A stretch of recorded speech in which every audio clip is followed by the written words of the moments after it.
Welcome to TNPSC developer channel. நம்ம unit 8 முன்னாடி கேட்டக்கூடிய previous year கொஸ்டின்ஸை தான் நம்ம பார்த்துட்டு வரோம். ஆல்ரெடி நம்ம பார்ட் 7 வரைக்கும் பார்த்துருக்கோம். ஸோ அதுக்கான வீடியோஸ் நம்ம லிங்க் டிஸ்கிரிப்ஷனில் கொடுக்குறேன். அந்த வீடியோஸ் பார்க்கலன்னா பாருங்கள். இந்த வீடியோவில் பார்ட் 8ல் நம்ம ரிமைனிங் இருக்கிற கொஸ்டின்ஸ் பார்க்கலாம். நம்ம சேனல் ஃபஸ்ட் டைம் வரீங்கன்னா சப்ஸ்கிரைப் பண்ணிவிட்டு மறக்காமல் பெல் பட்டன் கிளிக் பண்ணிக்கோங்க. வீடியோஸ் போடும்போது நோட்டிஃபிகேஷன் வரும், கிளாஸ் மிஸ் பண்ணாமல் பார்க்க முடியும். இந்த ப்ரீவியஸ் இயர் கொஸ்டின்ஸ் ஸ்கிப் பண்ணாமல் பாருங்கள். நம்ம டேரெக்டாக கொஸ்டின்ஸ் மட்டும் இல்லாமல் கொஞ்சம் அந்த கொஸ்டின்ஸ் ரிலேட்டடான கண்டென்ட்டும் நம்ம எக்ஸ்ட்ராவாக படிக்க போகிறோம். அதில் ரிவிஷன் பண்ண மாதிரி இருக்கும். நமக்கு நிறைய கண்டென்ட்டு ஒரு கொஸ்டின்ஸ் 10 கொஸ்டின் படிக்கிறோம்னா அதில் வந்து நிறைய கண்டென்ட் நம்ம ரிவிஷன் பண்ணுற மாதிரி இருக்கும். கொஸ்டின்ஸ் பார்க்கலாம். ஃபர்ஸ்ட் கொஸ்டின் பார்த்தோம்னா, வையகம் பணிப்ப வளனோர்பு வளையி என தொடங்கும் 10 பாட்டு இலக்கியம் எது?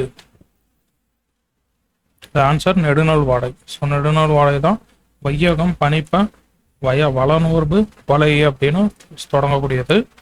நெடுநாள் வாடை அதனுடைய பாட்டுடைய தலைவன் நெடுஞ்செழியன். தலையானங்கடத்து செருவென்ற பாண்டியன் நெடுஞ்செழியன் ஆசிரியர் நக்கீரர் தான் எழுதியிருப்பார். ஆசிரியர் பாவால் 188 அடி இருக்கக்கூடிய பாடல். இது வந்து புறப்பொருள் நூலாக இருந்தாலும் இதில் பெருமளவு அகப்பொருள் அம்சங்கள் இருக்குது. ஸோ அதனால அது காரணம் வந்து வேம்பு அப்படின்னு சொல்லக்கூடிய அந்த பாண்டியர்களுடைய வேப்பம்பூ மாலை. ஸோ அந்த மாலை வேம்பு அப்படிங்கிற வேர்டு வந்து டைரெக்டாக அந்த நூலில் வெளிப்படுத்தியிருப்பார். அப்போ அதன் மூலமாக இது பாண்டியர்களை தான் குறிக்குது அப்படின்றதுனால இது வந்து புறப்பொருள் நூல்.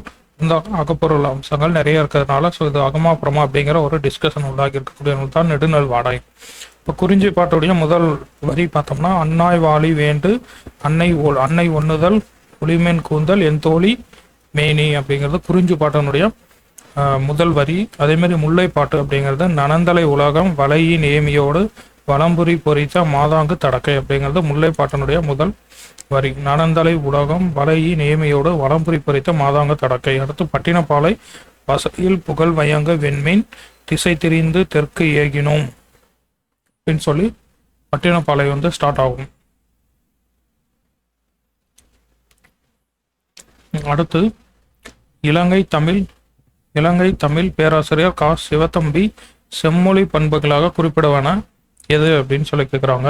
தொன்மை, தொடர்ச்சி, செழுமை, வளம். ஸோ இது 3 தான் வந்து கா சிவத்தம்பி அவர்கள் செம்மொழி பண்புகளாக சொல்றாரு. தொன்மை, தொடர்ச்சி, செழுமை, வளம்.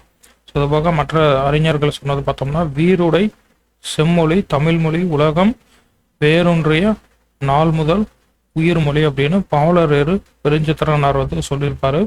வீருடை செம்மொழி உலகம் வேரூன்றிய நாள் முதல் உயிர்மொழி. அடுத்து திருந்திய பண்பும் சீர்த்த நாகரிகமும் பொருந்திய தூய்மொழி தமிழ் செம்மொழியாம் அப்படின்னு பரிதிமார் கலைஞர் சொல்லியிருப்பார். ஸோ முதல்ல தமிழ் செம்மொழி அப்படின்னு சொன்னவர் பரிதிமார் கலைஞர் தான்.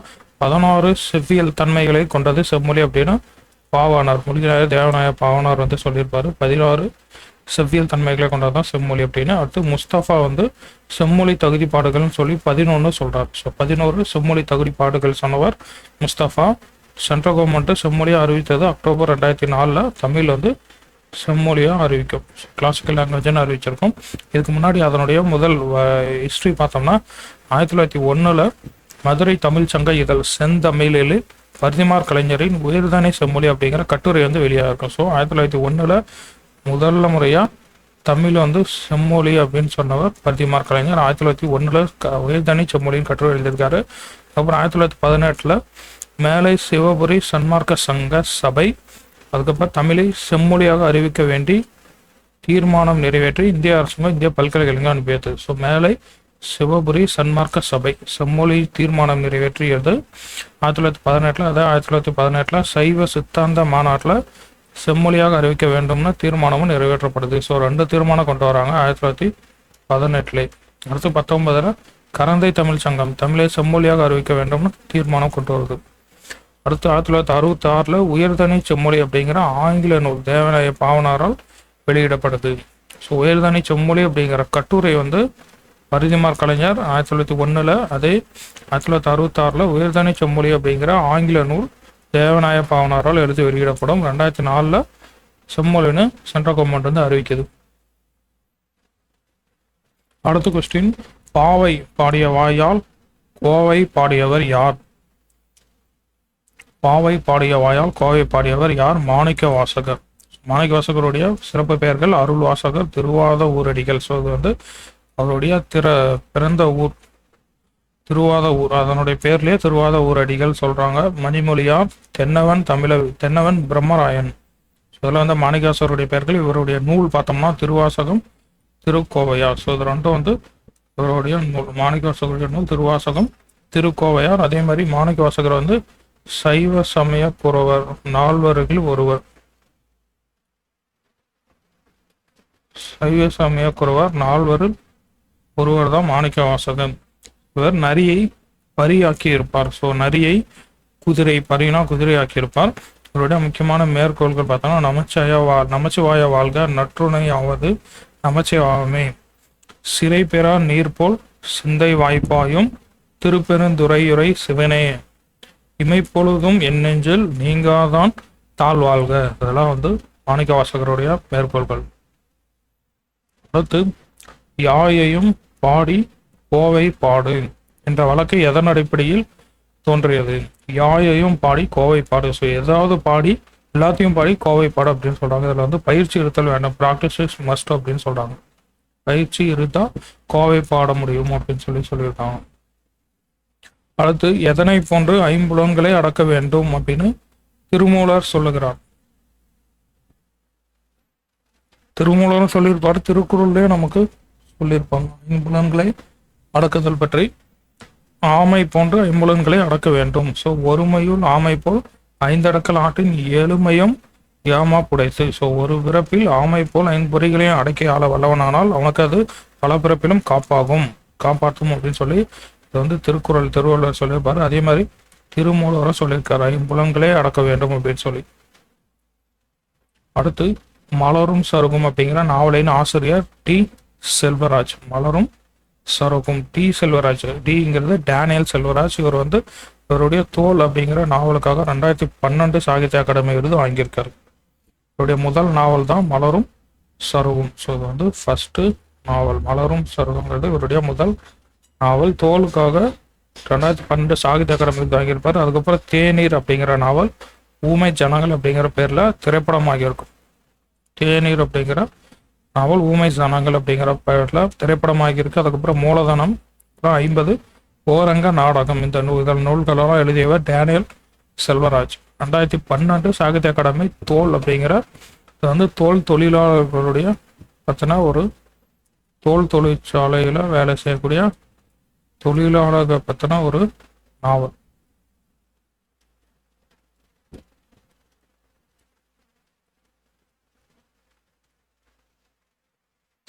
அடுத்து ஹைக்கூ கவிதையின் தமிழ் பெயர் என்ன அப்படின்னு கேட்குறாங்க.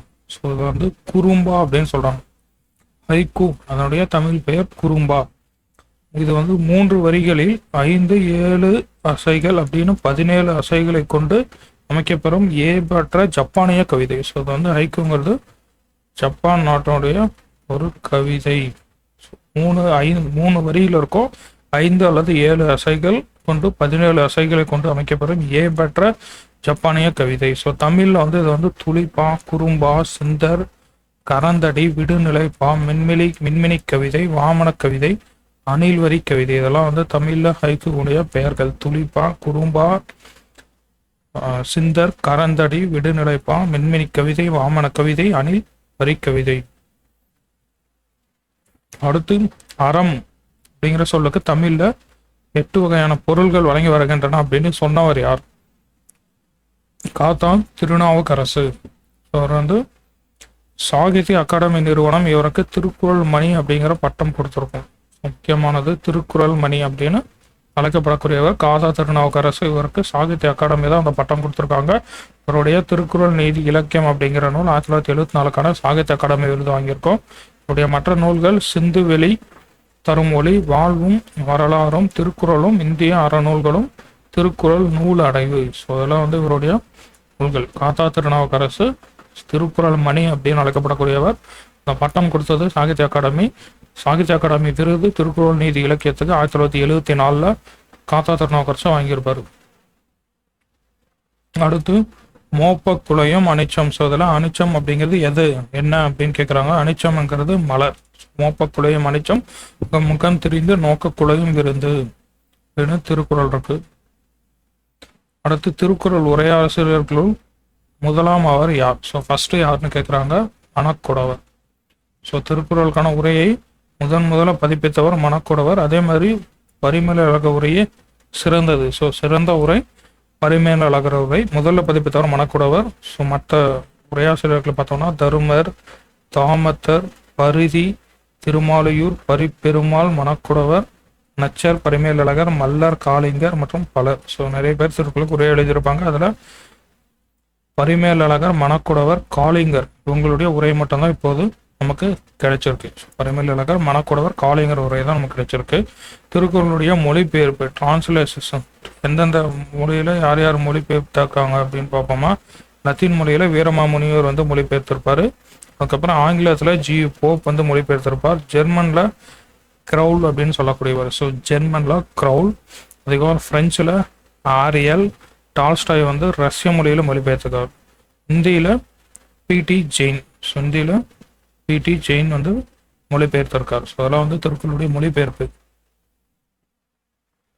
அடுத்து 1934 மெட்ராஸ் தொகுதியில் நடைபெற்ற 9வது பெண்கள் மாநாட்டுக்கு தலைமை தாங்கிய பெண்மணியின் பெயரை குறிப்பிடுக. டாக்டர் முத்துலட்சுமி ரெட்டி தான் அதுக்கு பிரசிடண்டாக இருந்திருப்பாங்க. WIA அப்படின்னு சொல்லக்கூடிய உமன் இந்தியா அசோசியேஷன் பெண்கள் இந்திய சங்கம் அப்படிங்கிறது 1917 அன்னி பெசன்ட், அதுக்கப்புறம் டோரதி, ஜெனராதர் தாசா, மார்க்ரெட் கசின்ஸ் இவங்களால சென்னை அடையாறில் ஆரம்பிக்கப்பட்டதான் இந்திய பெண்கள் சங்கம். ஸோ இது வந்து 1927 அகில இந்திய பெண்கள் மாநாட்டை உருவாக்கும். ஸோ ஆல் இண்டியா உமன் கான்ஃபரன்ஸுங்கிறது இவங்க தான் உருவாக்குறாங்க. அப்போ முதல்ல உருவாக்குறது உமன் இந்தியா அசோசியேஷன் 1917. அதுக்கப்புறம் 10 வருஷம் கழிச்சு 1927 இவங்களே அகில இந்திய பெண்கள் மாநாட்டை உருவாக்குறாங்க. இந்த அகில இந்திய பெண்கள் மாநாட்டுடைய 1934 மாநாட்டின் தலைவர் டாக்டர் முத்துலட்சுமி ரெட்டி இருந்திருப்பாங்க. அடுத்து திருக்குறளில் இடம் பெறாதது. ஸோ தமிழுங்கிற சொல் வந்து திருக்குறளில் இருக்காது. அதே மாதிரி கடவுள் அப்படிங்கிற சொல்லும் திருக்குறளில் இருக்காது.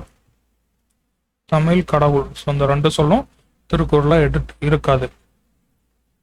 அடுத்து பாருங்க, நந்தி மலையில் யார் தனது அரசியல் வாழ்விற்கு பிறகு ஆசிரமத்தை நிறுவியது? ஆன்சர் நீலகண்ட பிரம்மாச்சாரி. அவர் தான் நந்தி மலையில ஆசிரமத்தை நிறுவியிருப்பார். இவர் சீர்காழியை அடுத்த எருக்கூர் அப்படிங்கிற கிராமத்தில் பிறந்தவர். இவர் வந்து ஆட்சியர் கொலை செஞ்ச வழக்கில் முதல் குற்றவாளியா குற்றம் சாட்டப்பட்டிருப்பார். சந்நியாசம் பெற்று மைசூர் பக்கம் இருக்கக்கூடிய நந்தி மலையடிவாரத்தில் சென்னைகிரியில் ஓம்கார் அப்படிங்கிற பேர்ல ஆசிரமம் அமைத்து ஸ்ரீ ஓங்காரநாத சுவாமி அப்படிங்கிற பேர்ல அங்க கடைசி காலத்துல வாழ்ந்திருப்பாரு. இவருடைய ரகசியமான இயக்கம் வந்து அபினவ பாரத இயக்கம் 1907 வந்து ஸ்டார்ட் பண்ணியிருப்பாரு. சூரியோதயம் அப்படிங்கிற பத்திரிகையும் தொடங்குறாரு. இவருடைய நூல்கள் மெய், ஒப்புதல், உபதேசம், தேர்ந்தெடுத்த சொற்பொழிவுகள். ஸோ அதெல்லாம் வந்து இவருடைய நீலகண்ட பிரம்மச்சாரியின் நூல்கள். ஸோ இவருடைய ஆசிரமத்தின் பேர் என்னன்னா ஓம்கார். ஓம்கார் அப்படிங்கிற ஆசிரமம் சென்னகிரி.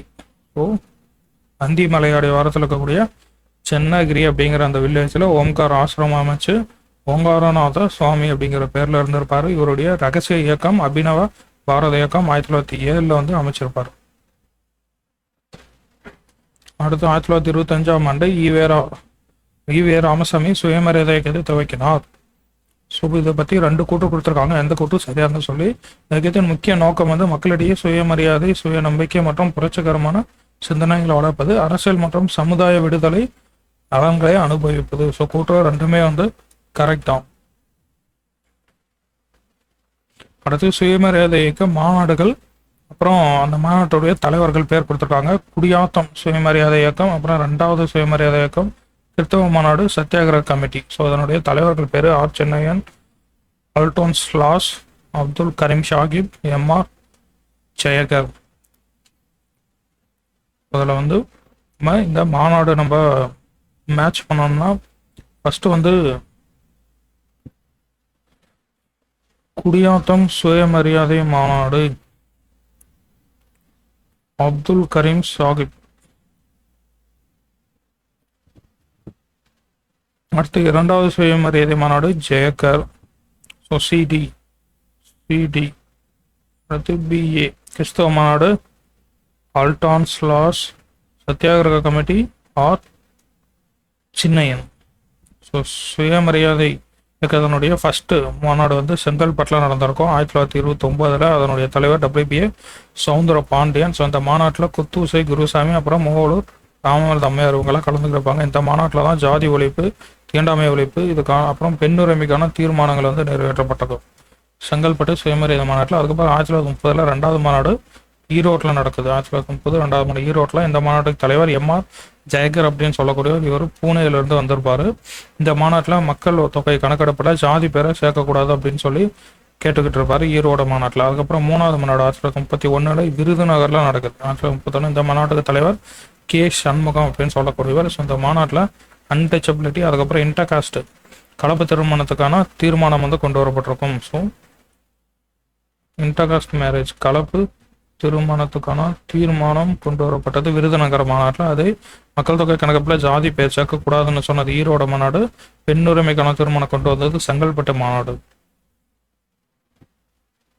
அடுத்து ஜீவானந்தம் குறித்த தகவல்களில் சரியானவை எவை அப்படின்னு சொல்லி கேட்குறாங்க. ஜீவானந்தம் உண்மை விளக்க நிலையம் அப்படிங்கிற ஆசிரமத்தை தோற்றுவித்தார். சுசீந்திரத்தில் நடைபெற்ற கோயில் நுழைவு போராட்டத்தில் கலந்து கொள்ளவில்லை அப்படின்னு சொல்லியிருக்காங்க. ஜீவானந்தம் காந்தி ஆசிரமத்தை சிறுவயலில் நிறுவவில்லை, வைக்கம் போராட்டத்தில் ஈடுபட்டார். ஸோ 1 and 4 தான் கரெக்ட். இது ரெண்டும் தப்பு. ஸோ இவர் வந்து சுசீந்திரத்தில் நடைபெற்ற நுழைவு போராட்டத்தில் கலந்து கொண்டார். அதே காந்தி ஆசிரமத்தை சிறுவயலில் நிறுவினார் அப்படின்னா இந்த 2 ஸ்டேட் மட்டும் கரெக்ட். ஸோ இவர் வந்து வைக்கம் சத்தியாகிரகம் அப்புறம் சுசீந்திரம் தீண்டாமை இயக்கம். ஸோ அதான் வந்து கோயில் நுழைவு போராட்டம், சுசீந்திரம் கோயில் நுழைவு போராட்டம். அதுக்கப்புறம் சுயமரியாதை இயக்கத்தெல்லாம் பார்ட்டிசிபேட் பண்ணியிருப்பாரு. 1952 வண்ணாரப்பேட்டை தொகுதியிலிருந்து சட்டமன்ற உறுப்பினர் தேர்ந்தெடுக்கப்படுவார். இவருடைய நூல்கள் பார்த்தோன்னா பெண்ணுரிமை, கீதாஞ்சலி, அதுக்கப்புறம் சுகுணராஜன் அல்லது சுதந்திர வீரன் அப்படிங்கிற நாவல், அதுக்கப்புறம் ஞான பாஸ்கரன் அப்படிங்கிற நாடகம், அப்புறம் புதுமை பெண் அப்படிங்கிற நூலும் ஜீவானந்தம் அவர்களுடைய தான். இவர் வந்து பகத்சிங்குடைய நானே நாத்திக நானேன் ஸோ அப்படிங்கிற நூலை தமிழில் மொழிபெயர்த்து கொடுத்துருப்பாரு. வாவேசு ஐயர் அவர் நடத்திய அந்த குருகுலத்தில் ஆசிரியராக இருந்திருப்பாரு. அதுக்கப்புறமா காரைக்குடி பக்கம் இருக்கக்கூடிய சிராவயலில் போய் காந்தி ஆசிரமத்தை அமைச்சிருப்பார். 1927 காந்தி ஆசிரமம், அதுக்கப்புறம் ஜனசக்தி, அப்புறம் தாமரை இந்த இலக்கிய இதழ்களை வந்து நடத்தியிருப்பார். ஜனசக்திங்கிற 4 இதழ் டெய்லி, அதுக்கப்புறம் தாமரை அப்படிங்கிற இலக்கிய இதழையும் நடத்தியவர் தான் ஜீவானந்தம் அவர்கள்.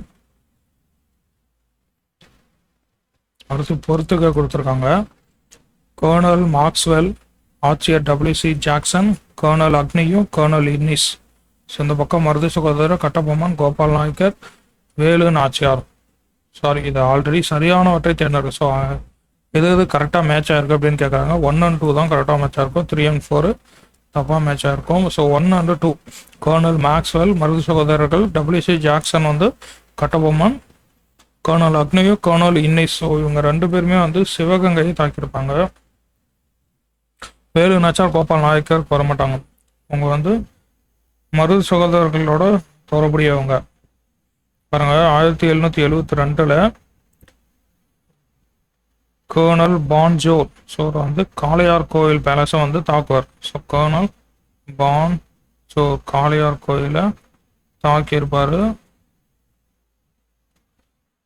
ஊமத்துறையும் செவத்தையாவும் தப்பி சென்ற போது அவங்களுக்கு மருது சகோதரர்களை அடையாளம் கொடுப்பாங்க. கர்னல் மெக்காலே அவர் பாஞ்சாலங்குறிச்சி கோட்டையை தாக்கி அதை கைப்பற்றியிருப்பார். கர்னல் மெக்காலே பாஞ்சாலங்குறிச்சி கோட்டையை தாக்கி கைப்பற்றியவர் கர்னல் மெக்காலே. ஸோ கர்னல் அக்னியோ அப்போ மருது சகோதரர்கள் சிவகங்கைக்கு சென்றனர். ஸோ பாஞ்சாலங்குறிச்சி கோட்டையை கைப்பற்றினதும் மருது சகோதரர்கள் எங்கே போகிறாங்க? சிவகங்கைக்கு போகிறாங்க. அப்போ சிவகங்கைக்கு போய் அதை கேப்சர் பண்ணக்கூடியவங்க கர்னல் அக்னியும் கர்னல் இன்சோ. ஸோ அவங்க 2 பேரும் சிவகங்கையை தாக்கி அதை வந்து கைப்பற்றுவாங்க. சிவகங்கையில் யார் தங்கியிருப்பாங்க? மருது சகோதரர்கள் தங்கியிருப்பாங்க.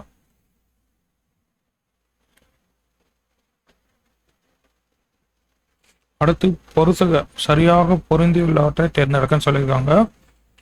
பாரதிதாசன் குயில் பாட்டு, திருவிக்கா நவசக்தி, சுப்பிரமணிய சிவா, சுதேசமித்திரனின் பதிப்பாசிரியர், ஜீவானந்தம், மூக்காண்டி.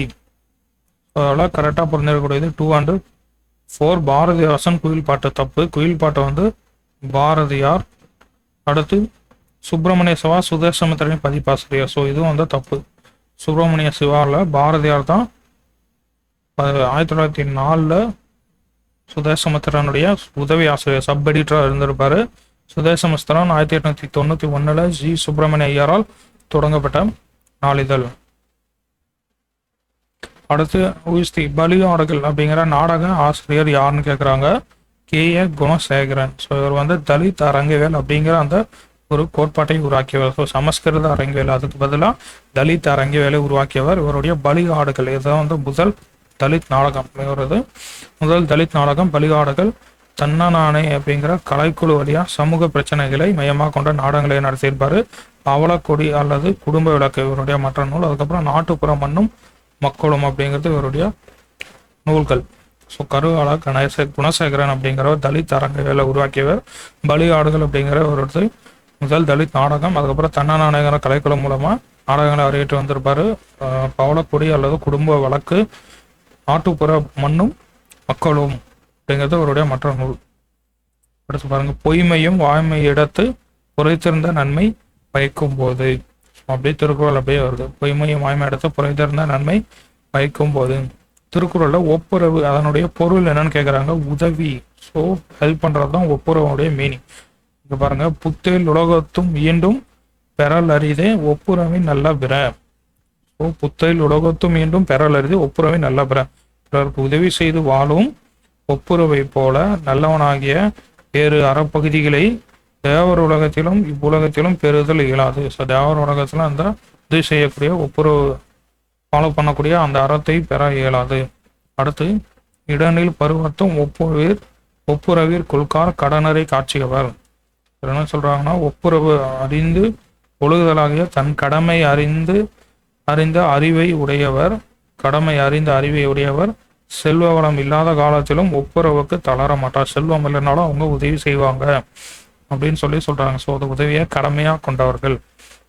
இடனில் பருவத்தும் ஒப்புரவீர் கொள்கா கடனரை காட்சியவர்.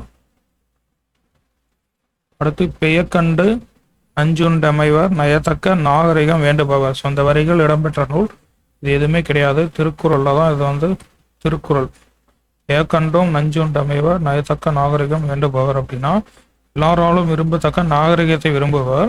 தமக்கு நெருக்கமானவர் நஞ்சியை தருகிறார் அப்படின்னாலும் அதை உண்டு அவருடன் பழகுவர். ஸோ அதை சாப்பிட்டு அவருடைய பழகுவர். அடுத்து, ஆற்றுப்படை இலக்கியத்தில் கூறப்பட்டால ஆறு அப்படிங்கிற ஆறு என்றால் என்ன? ஒருவர் மற்றவருக்கு வழி சொல்லுதல், அதாவது ஆறு அப்படின்னு சொல்றாங்க. வள்ளல் கிட்ட போயிட்டு வறுமையை போக்கும் வளங்களை பெற்று வந்த ஒருத்தர் கூத்தர், பாணர், பொருணர், விரலி. ஸோ இவங்களுக்கு அவரிடம் செல்லுமாறு வழி சொல்லி அனுப்பக்கூடியதான் ஆற்றுப்படை இலக்கியம். இது தமிழ்ல சிற்றிலக்கியமும் வடமொழியில பிரபந்தம்னு சொல்லுவோம். ஒரு தலைவனுடைய புகழ் கொடை கொற்றம் பற்றி சொல்லக்கூடியதான் ஆற்றுப்படை இலக்கியம். அடுத்து, அனைத்து அழிவிலிருந்தும் காக்கும் கருவி எது அப்படின்னு சொல்லி திருவள்ளுவர் குறிப்பிடுகிறார். அறிவு. அறிவற்றம் காக்கும் கருவி செருவார்க்கும் உள்ளிக்கல் ஆகாரன். அடுத்து, சான்றோர் பழிக்கும் வினையை என் நிலையிலும் செய்தல் கூடாது அப்படின்னு திருவள்ளுவர் குறிப்பிடுகிறார். தாய் பசியால் வாடும் காலத்திலும் சான்றோர் பழிக்கும் வினையை செய்தல் கூடாது. ஸோ இயன்றால் பசி காண்பான் ஆயினும் செய்யற்க சான்றோர் பழிக்கும் வினை. ஸோ தாயனுடைய பசி துன்பத்தை கண்ட போதிலும் மேலோர்கள் பழிக்கும் செயல்களை ஒருவன் செய்யவே கூடாது அப்படின்னு சொல்லி திருவள்ளுவர் குறிப்பிடுகிறார். நம்ம இதில் ஒரு 25 கொஸ்டின்ஸ் நம்ம பார்த்துருக்கோம். நெக்ஸ்ட் வீடியோஸில் நம்ம கண்டினியூ பண்ணுவோம்.